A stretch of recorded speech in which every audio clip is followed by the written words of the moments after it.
Am I the a-hole for expecting my boyfriend to pay rent if he moves in with me? This is a doozy. I've been dating Josh for a year. I should say now that I, 24 female, don't ever want to be legally married, and Josh, 30 male, is divorced and doesn't want to remarry. We also live in a place where there is no common law marriage. Still, we want to take things a bit further, and we're talking about Josh and his 2 daughters moving in with me. I own a 3-bed, 2-bath house in a nice area. Josh rents a 2-bed, 1-bath apartment, and his lease is coming up. My mortgage is $1,000 a month, and Josh's rent is $1,400 a month. It was important to me that we would have everything figured out before making the change, so that there would be no surprises or disagreements about who pays what. I figured it would be unreasonable for Josh to expect to just live with me for free, especially since I'd be giving up one of my rooms so his daughters could have a room. So, I suggested that Josh pays $700 a month to me in rent, half of what he is currently paying. I would cover the cost of any home repairs, internet, garbage, etc. Then, we would split utilities. Even though there's 3 of them and 1 of me, I don't mind splitting since that would be about what I'm currently paying, I predict. And since I meal prep once a week, I would just get my own groceries and he could get theirs. When I laid everything out, Josh was very unhappy and said since it's my house, he shouldn't have to pay rent and that we should split groceries. I told him he was welcome to buy his own house and I would move in with him and happily pay rent while renting out my own house. He was mad at me because he said he's not in a position where he can buy a house. We can't come to an agreement, so I suggested he just find another apartment as the owners aren't letting him renew, and we could revisit the topic in a year. He's not happy with that either, because rent prices have skyrocketed here, and 2 bedrooms now go for around $1,800 a month, and he thinks he won't be able to find a place he can afford. I'm a bit frustrated because I feel like $700 a month is a really good deal compared to the likely $1,800 he will have to pay. Since we aren't going to get married or anything, I don't understand why he thinks I would be okay with him living for free with his 2 kids. I'm happy to have romance and companionship, but shared assets and finances are not something I want in life. I don't want to support a man. Am I the a-hole for expecting my boyfriend to pay rent? Now for the top comments before reading the mini update. Not the a-hole. Your solution is perfectly reasonable. If he doesn't like your rental price, he is free to find his own home. Unless he's just been dating you so he could eventually move in and his daughters in and pay no rent. See, that's something I'm really worried about. I work with a lot of successful women, and I've seen a lot of them broke dirtbag guys who just mooch off them. I like Josh, and we have a good time when we're together, and the intimacy is great. But I don't think that is good enough for $700 a month if you know what I mean. Moving in with you would save him a significant amount of money. He should be grateful for that offer. Him being upset and wanting to pay nothing is a huge red flag. Trust your gut, OP. It doesn't sound like it's going to get better with this guy. Not the a-hole. You're about to be taken for a ride if you give in and let him move in without paying rent. My advice, from all my years, as someone who also doesn't want to get remarried, maintain separate homes. You lose out if you let him move in. That's what I'm thinking. I'm already a bit apprehensive because his kids are a bit wild. But he isn't happy with living separately because he's going to have to pay a really high rent. But I think I'll probably just tell him to either agree to my terms or get over it. I don't know. Him wanting to save money is not a good enough reason to live together.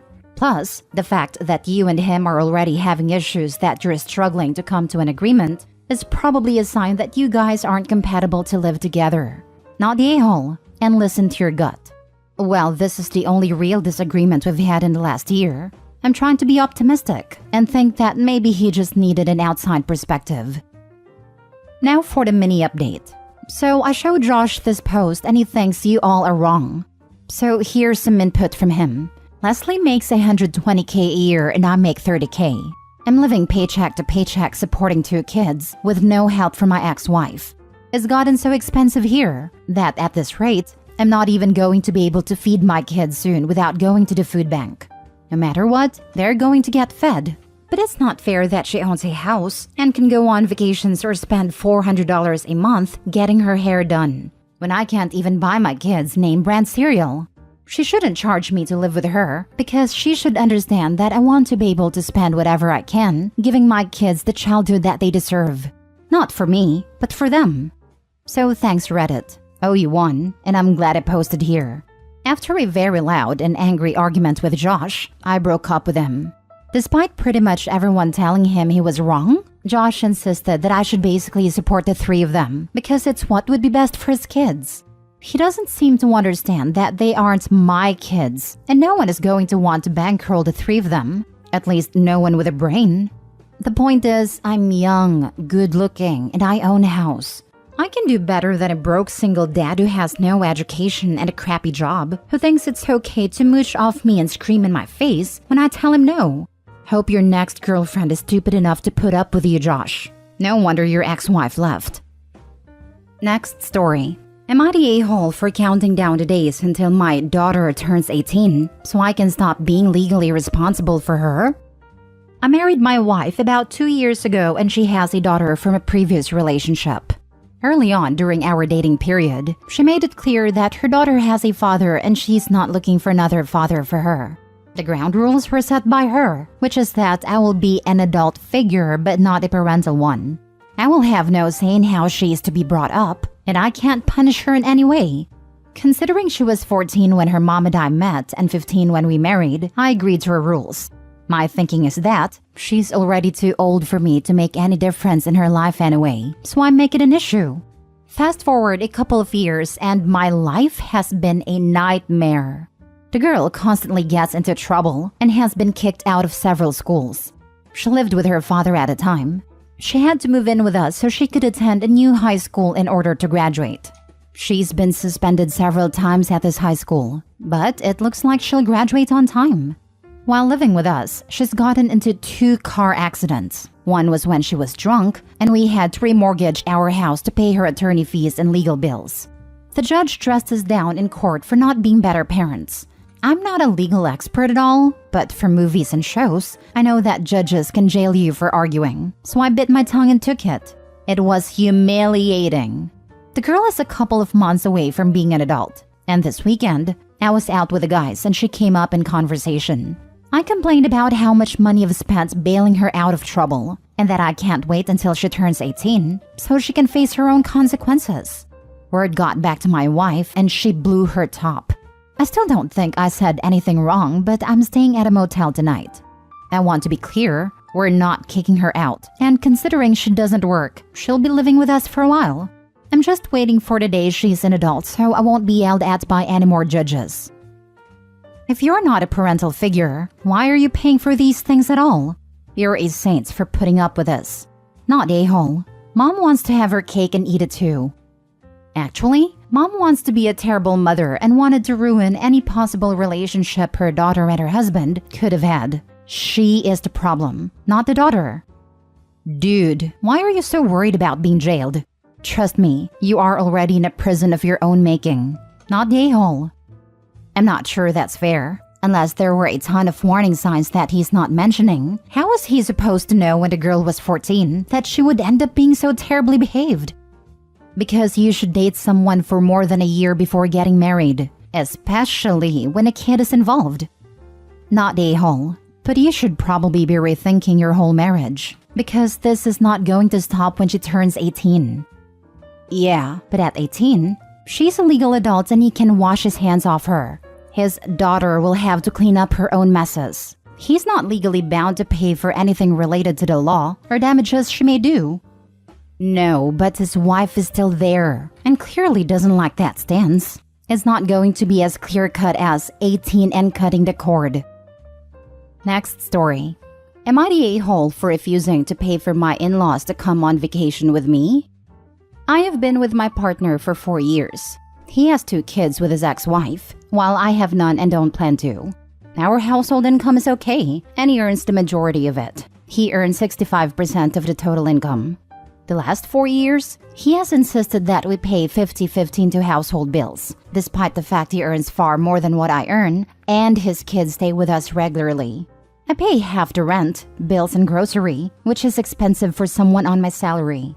Then he wants to buy a house near his ex-wife so he can be closer to his kids. So he says it's important that I pick up 50% of the costs now, so that allows him to save more of his money for our future.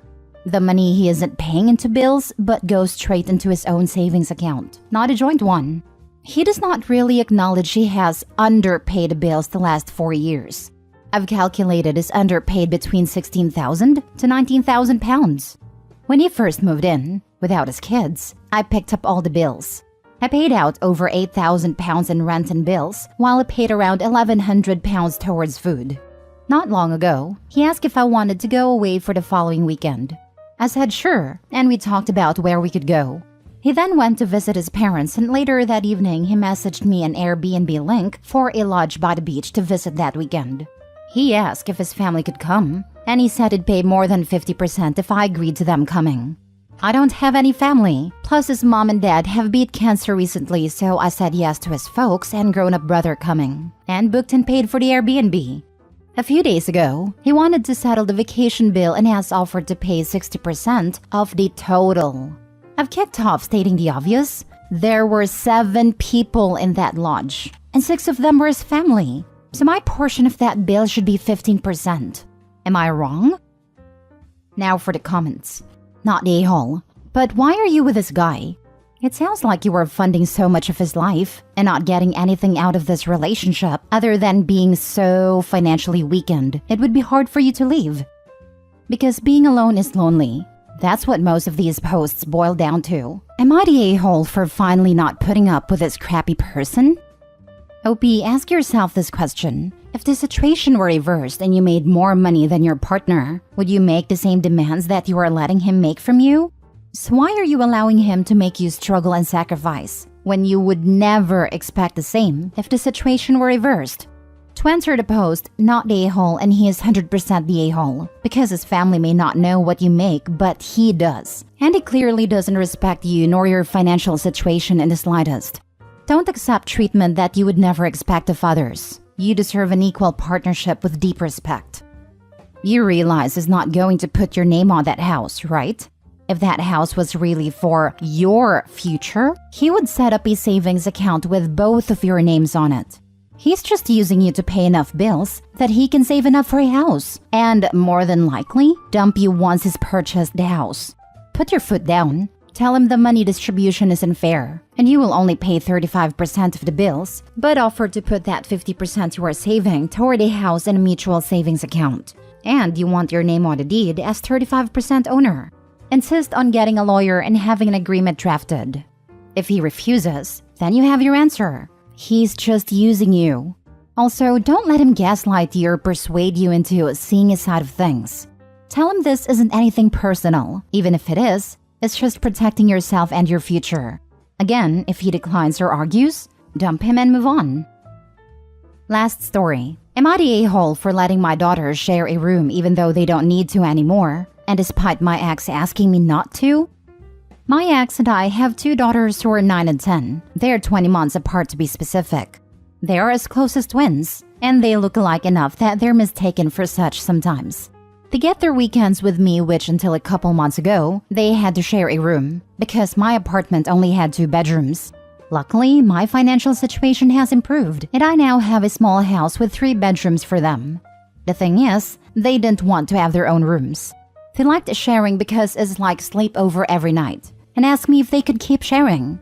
I figured I'd be an idiot if I didn't support my children getting along, so I agreed. The extra bedroom is just a guest room for now, but if/when they change their mind, they can take it. Their mother is not happy about this. They never had to share a room over there, and apparently, they've been asking to. She's getting tired of that, and she asked me to split them up so they'd stop bothering her. I had a talk with them about not asking her anymore, and how different houses have different rules, but I'm letting them keep sharing a room. Their mother thinks I'm encouraging codependency and that this isn't healthy, but I've seen no sign of that. They're in different grades and classes, have different friends, and do different activities and cope fine. They're perfectly healthy, happy kids, and I see no harm in what I'm doing. But she says I'm going to cause tension between her and them by letting them do something they can't over there. Not the a-hole. Your ex seems pretty controlling and doesn't want her daughters to be happier in your place. I don't see anything wrong with them sharing a room if they want to. They're little kids for Pete's sake. That's it exactly. She doesn't want them getting excited about going to their father's. She sees what is coming and is afraid she will lose their love. And all she would have to do is let them share a room at her place, and the girls could be happy all the time. She is the one causing the rift. OP, you are not the a-hole. Your daughters are happy with the arrangement. It's not causing you any stress. And the only person with beef is someone who has no say over the rules in your house. There'll come a time when the girls may want their own rooms, but until then, there's nothing wrong with keeping things as they are. Not the a-hole. Not the a-hole. My 11 and 7-year-old girls shared a room until a year ago. I try not to let them sleep in each other's rooms on school nights, but most weekends, they spend at least one night in one another's rooms or beds. The amount they and yours are sharing is not harming them at all.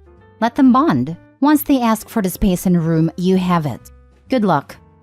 Not the a-hole. When they're with you, it's entirely your decision. And sounds to me like you're making the right one. It's too bad mom isn't happy, but her goal is literally to make her kids less happy. So unless she's actually an expert on codependency, then her opinion here isn't worth more than what you think and what your kids want.